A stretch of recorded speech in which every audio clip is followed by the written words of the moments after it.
Merci pour cette introduction. En ce samedi 30 mai, ici devant le palais de justice d'Annecy, je vais faire une allocution et un appel auprès des différents citoyens de France et de Navarre pour qu'ils fassent un appel citoyen devant leur juridiction, devant leur palais de justice respectifs, afin d'interpeller les procureurs de la République pour leur demander quelles sont les actions menées par ces procureurs contre la corruption généralisée dans notre pays. Le problème de notre pays vient principalement de la corruption par l'argent, mais également corruption de l'esprit. Le nœud du problème se trouve au sein de ces palais de justice. Alors que du siècle des Lumières, alors que la France a illuminé le monde au temps de la monarchie, a lutté avec ici Jean-Jacques Rousseau, qui a habité en cette ville d'Annecy, venant de Genève. Voltaire, un peu plus loin, qui a donné son nom à la ville de Ferney-Voltaire, devant se réfugier régulièrement en Suisse, car inquiété par la monarchie française. Toutes ces lumières qui ont éclairé la France et le monde, il est nécessaire de retrouver maintenant les préceptes de Montesquieu. Montesquieu, la séparation des pouvoirs. Qu'en est-il de la séparation du pouvoir judiciaire? Qu'en est-il de ce pouvoir, cette indépendance d'esprit, lorsque moi, Stéphane Espic, dit général Stiff,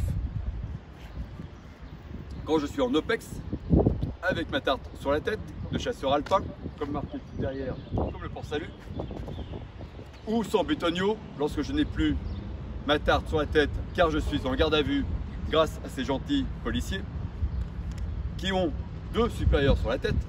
Ils ont, les OPJ ont le préfet et également le procureur comme supérieur.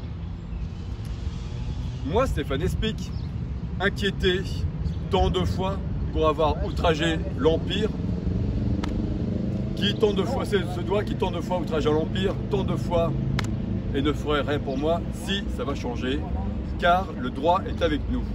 Comme je le dis, moi et mon droit et mon doigt est le V. V de la victoire en se marrant. Nous irons jusqu'à l'Élysée, ou l'Enlysée. Je fais souvent des erreurs, je rajoute un N à Élysée, comme j'oublie un ou deux accents à député. Donc ça fait députe ou depute, en fonction de la liaison. Moi qui ai tant outragé, en effet, et commis des délits politiques, de tags sur permanence parlementaire de pute, sur palissade de chantier de l'Assemblée nationale, 50 mètres de palissade de chantier avec des lettres hautes comme mon bras, magnifique tagage 3 ou 4 fois qui me valent un procès le 4 septembre au tribunal de Paris, porte de Clichy, procès fleuve avec plus de 15 affaires de ce style. Moi qui suis tant inquiété par un procureur, alors que l'article 397.6 du Code de procédure pénale stipule que les personnes ayant commis des délits politiques, ce que je fais, ne doivent pas être présentées à des procureurs et devra faire l'objet d'une loi spécifique. Or, la loi spécifique sur le délai politique n'a pas été créée, n'a pas été légiférée, mais l'article 397.6 persiste et signe « Je ne peux pas être présenté à un procureur ». Voyez-vous l'étrangeté de la chose? Je ne veux pas être présenté à un procureur pour mes délits politiques. Par contre, j'interpelle le procureur de la République afin que dans chaque circonscription, chaque territoire dont il en a la charge de veiller au respect de la loi, j'en appelle au procureur de la République de veiller et de mener les enquêtes nécessaires diligentées auprès des EPJ afin de lutter contre la corruption généralisée dans ce pays. corruption sournoise, bien moins visible de ce qui se fait par ailleurs dans d'autres pays. Nous avons un usurpateur à la tête de l'État, élu par une mascarade médiatique, manipulation de masse, des médias détenus par 9 milliardaires, qui a leurré les Français. C'est ce que j'appelle les leurres de niveau 1. Macron, c'est un leurre. Leurre de niveau 2, nous avons des soi-disant opposants politiques, opposition de carton, opposition de façade, opposition de connivence, que sont Le Pen et Mélenchon. Je ne traite pas les électeurs de ces partis de menteurs, simplement ils se font leurrer par leur tête. Leurre de troisième niveau, vous avez les leurres des petits partis qui agrègent les plus virulents d'entre nous, comme l'UPR, où j'ai discuté 1h30 avec François Asselineau. Je ne suis pas d'accord sur beaucoup de choses, je vote pour lui tout de même, c'est le moins pire. Mais après vous avez Debout la France, vous avez le NPA, etc. Des petits partis qui ne décolleront jamais vraiment, faute de structuration, faute d'accès aux médias, mais agrègent justement les plus virulents des Français. L'heure de troisième niveau, vous avez les infiltrés, vous avez les têtes d'affiche, ou je ne sais comment les qualifier. Toutes ces personnes qui sont venues nous leurrer. Non, je suis déjà au troisième, quatrième niveau là, c'est le quatrième niveau. Toutes ces personnes qui nous ont leurrés, notamment dans le mouvement des gilets jaunes, jaune cocu, jaune poussin, jaune cocu, il faut changer de couleur. Vous avez ensuite un cinquième niveau de leurre. Ah ouais, cinquième dan, les plus perfides, ce sont les infiltrés de l'intérieur du mouvement, avocats et compagnie, francs-maçons, etc. Au niveau international, comment c'est structuré? En dehors de ces leurres et cette mouche espion qui me tourne autour du nez, vous avez première base de recrutement, là, les Rotary Club, le Lions Club, etc. Toutes ces organisations qui, sur de belles intentions, ne sont que des recrutements de personnes, de bourgeois de la ville, qui se prêtent des bonnes intentions, mais qui ne sont que là pour faire du copinage, se connaître, se taper dans l'épaule, se renvoyer des ascenseurs, ouvrir des petites affaires entre eux, faire des affaires, faire du pognon, en toute discrétion. De ce premier niveau, vous arrivez sur les francs-maçons. Première loge, deuxième loge, etc. Vous avez donc les gentils francs-maçons qui sont issus de la Grande Loge de France, et vous avez les méchants francs-maçons qui font de la politiquée et du copinage du Grand Orient de France, rue Cadet. Tous les politiques passent par justement cette franc-maçonnerie du Grand Orient de France et se tapent dans l'épaule, sont généralement, vous repérez, ont des gros ventres, bouffent bien, se renvoient les ascenseurs, se protègent les uns des autres d'une façon indéfectible et ils se jurent frères éternels. Pédophilie, etc. Tout est couvert, tout est sali par la franc-maçonnerie. J'apprécie la franc-maçonnerie, les maçons de Notre-Dame qui, il y a 800 ans de ça, ont construit nos cathédrales. J'apprécie Marquis de Lafayette, franc-maçon. J'apprécie Voltaire sur certains aspects, mais pas sur l'esclavage bien sûr. Donc j'apprécie les francs-maçons qui sont dans l'opposition. Je n'apprécie pas les francs-maçons qui mélangent tous les pouvoirs et qui se retrouvent dans ces institutions pour les salir, les sortir de leurs droits. C'est un passage obligé.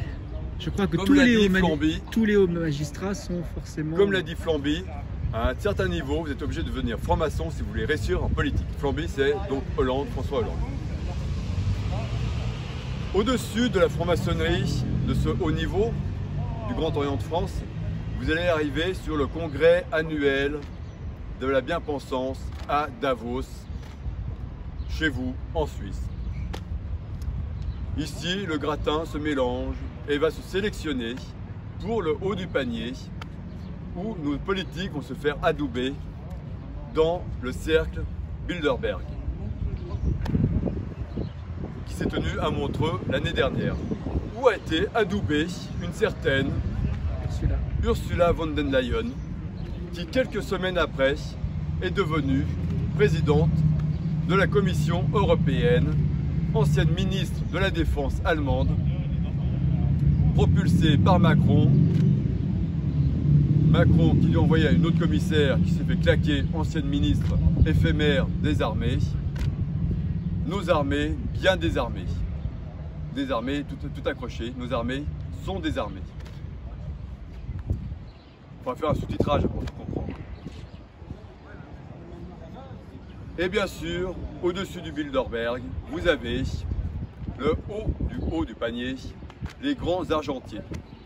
Vous avez des BlackRock, vous avez tout ce qui navigue dans la haute sphère financière, la finance haute fréquence, la grosse merde qui vient nous pomper toute la finance créée par la BCE. 90% part dans la haute finance, 10% dans l'économie. Et la BCE vous dit aux petites banques à qui elles prêtent, à 0,1%. Prêtez donc aux petits entrepreneurs de ce pays. Mais c'est plus facile de jouer la casino-finance que de financer un petit prêt de boulanger. Et donc, vous avez des malversations commises par des directeurs financiers de grands groupes auprès desquels leurs banquiers leur demandent, juste avant de faire leur bilan annuel, la banque demande à son gentil client: je sais, tu n'as pas besoin de mon argent, mais emprunte-moi quelques milliards, j'ai besoin de faire mon bilan. Et pour la BCE, il faut que je montre que je prête de l'argent à l'économie réelle.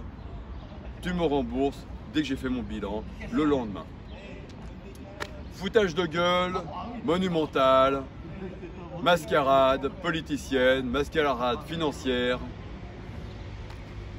mascarade juridique, mascarade législative, loi Avia, et on remonte jusqu'à la loi Guesso, toutes ces lois liberticides qu'il faut désormais nettoyer. Moi, Stéphane Espic, candidat à la présidentielle, afin d'échapper aux persécutions de procureurs, en application, et j'essaye de faire appliquer l'article 397.6 du Code de procédure pénale afin que mes délits politiques ne soient pas présentés devant un procureur. Moi qui suis en procès le 4 septembre, qui lancerai de nouveau de façon grandiose cette candidature à la magistrature suprême, je me propose de guider un groupe de personnes engagées qui ne se prennent pas au sérieux, mais par contre qui réfléchissent sérieusement et qui vont entreprendre sérieusement de nettoyer les écuries d'Augias. Le nœud du problème vient de ces palais d'injustice. À Paris, alors qu'ici dans nos montagnes, filmez donc la Haute-Savoie, Conseil Général, le Mont-Verrier, la préfecture, alors que ce palais d'injustice n'a pas fait trop d'injustice encore à Annecy, à Bonneville beaucoup plus, avec des gilets jaunes inculpés dans l'autre tribunal de ce département. À Paris, l'injustice règne en maître. Il faut que cela cesse. Pour faire cesser cela et faire sécher les chaussettes de l'archiduchesse, il est nécessaire que des procureurs et des magistrats soient élus comme en Amérique. Je n'apprécie pas forcément la politique américaine, mais je dois reconnaître que Alexis de Tocqueville a déjà écrit il y a 200 ans de ça, un peu moins, de la démocratie en Amérique. Quand vous prenez un bulletin de vote américain, c'est comme ça, recto verso, vous signez, vous cochez dans tous les sens, vous en avez, vous allez élire tout le monde, etc. Certes, malgré cela, et vous qui venez, qui me filmez, que vous êtes d'un pays, la Suisse, dans laquelle je suis né, mais de parents français, donc étant français, mais né en Suisse, j'admire également un autre pays, qui est la Suisse, qui a un embryon de démocratie avec les votations. Et je pense qu'à un moment donné, il faut arriver à mélanger le meilleur de ce qu'il y a dans chaque pays. Souvent on me dit, mais en France, de quoi te plains-tu? Tu as la sécurité sociale, tu as un beau pays, des gens charmants, regardez-moi ces flics, mollet à l'air, c'est exquis. Oui, certes, nous vivons dans un beau pays. Certes, les Français sont un petit peu réfractaires, mais pas toujours bien éveillés. bien qu'on a essayé avec les indignés, les gilets jaunes, nuit debout, 3 fois nous avons semé des graines, et bien maintenant ça a poussé dans les idées, ça a germé dans les esprits. Il faut définir une politique, une stratégie claire de politiquer. Nous avons fait de la politéia jusqu'à présent. Politéia, c'est l'un des sens de l'étymologie politique, du terme politique. Politéia, c'est l'organisation de la cité et son harmonie avec les autres. La politiquer, pour pouvoir appliquer la politéia, il est nécessaire de faire de la politiquer, d'accéder au pouvoir et de l'art de s'y maintenir, mais en étant serviteur de l'État, en respectant la police républicaine, en respectant les institutions, l'ordre, mais quand le désordre est engagé par les forces de l'ordre, il ne s'agit plus de forces de l'ordre, mais de farce du désordre. Ainsi, nous avons, je l'observe, une police et une gendarmerie qui acceptent la liberté d'expression du moment que l'on reste correct. Signalons qu'ils ont été très courtois. Très courtois. Tout s'est bien passé, les gendarmes. Peut-être un petit mot sur... parce que lorsque vous avez fait votre manifestation tout à l'heure en rond-point, il y a eu 4 camionnettes de gendarmes qui sont arrivées, on a craint le pire. Et puis finalement, après quelques discussions, ça s'est calmé. Exactement, et je remercie le commandant, je ne sais plus comment, cavalier on va dire, chevaleresque. Allez, je vais l'appeler commandant chevaleresque de la place d'Annecy, de gendarmerie, avec qui j'ai eu un échange tout à fait courtois, républicain, de libre expression. Il ne s'est pas réfugié derrière son droit de réserve. C'était très agréable. J'aime pouvoir discuter avec des citoyens. Nous sommes dans le même bain, policiers et gendarmes, gilets jaunes, blousons blancs, noirs anarchistes. Nous sommes dans le même pays. Il faut redresser la France. Et je terminerai cette première allocution, il y en aura une seconde, sur une citation de Charles de Gaulle. Et d'abord, je vais plutôt vous citer Talleyrand. Attention, Talleyrand. Il disait « Quand je me regarde, je me fais peur. Quand je me compare, je me rassure. » Je réfute ce slogan parce qu'on peut toujours se comparer au pire pour se rassurer. Je ne peux pas me rassurer. Moi, je prends un autre slogan, une autre citation de Charles de Gaulle qui précise, et c'est inscrit sur son piédestal sur les Champs-Élysées, sur sa statue, place Clémenceau, qui m'a interdite par arrêté préfectoral d'y mener une manifestation. Il est indiqué sur cette piédestal de Charles de Gaulle, il y a un pacte 20 fois séculaire entre la grandeur de la France et la liberté du monde. Cela signifie que la France des Lumières, dont les plombs ont sauté en 2015, la France des Lumières dont la voix internationale s'est tue avec le dernier discours de Dominique de Galouzeau de Villepin à l'ONU en 2003, s'opposant à la guerre en Irak. Dernière fois, la voix internationale de la France a parlé. 2015, les attentats, là où la France est morte, la France des Lumières où les plombs ont sauté.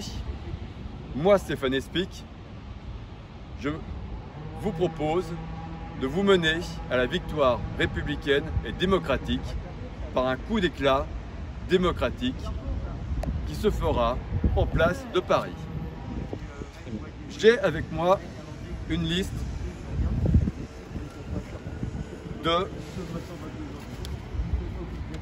du Front de libération contre la corruption, FL2C, Front de libération contre la corruption.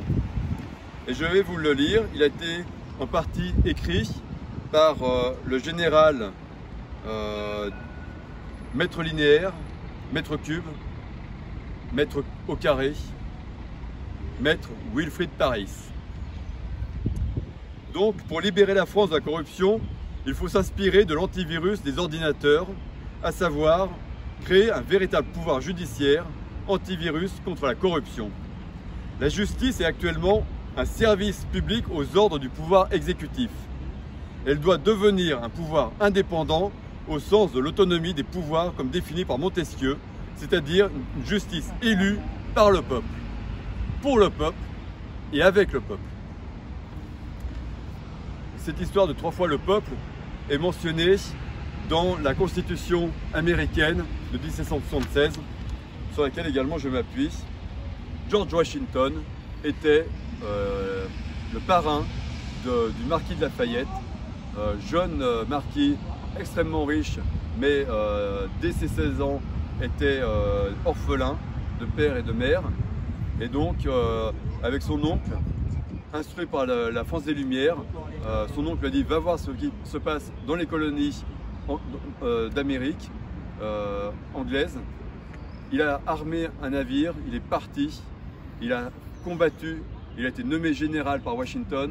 Washington, vu son jeune âge, général marquis de Lafayette, eh bien, le général Washington a proposé de l'adopter et en a fait son filleul. J'apprécie énormément Washington, sa statue à Paris et devant le CESE, Conseil économique, social et environnemental. Donc je vais vous mentionner, comme pourrait le faire un porte-parole sur le perron de l'Elysée, je vais vous donner l'organigramme de l'armée de libération, la première bébé, blouson blanche ou blouse blanche ou chemise blanche. On peut tout cumuler du moment que nous changeons de couleur et nous devenons blanc lumineux, contrairement au noir corbeau. Amis, entends-tu, le vol noir des corbeaux sont nos plaines. Amis, entends-tu, le pays qu'on enchaîne.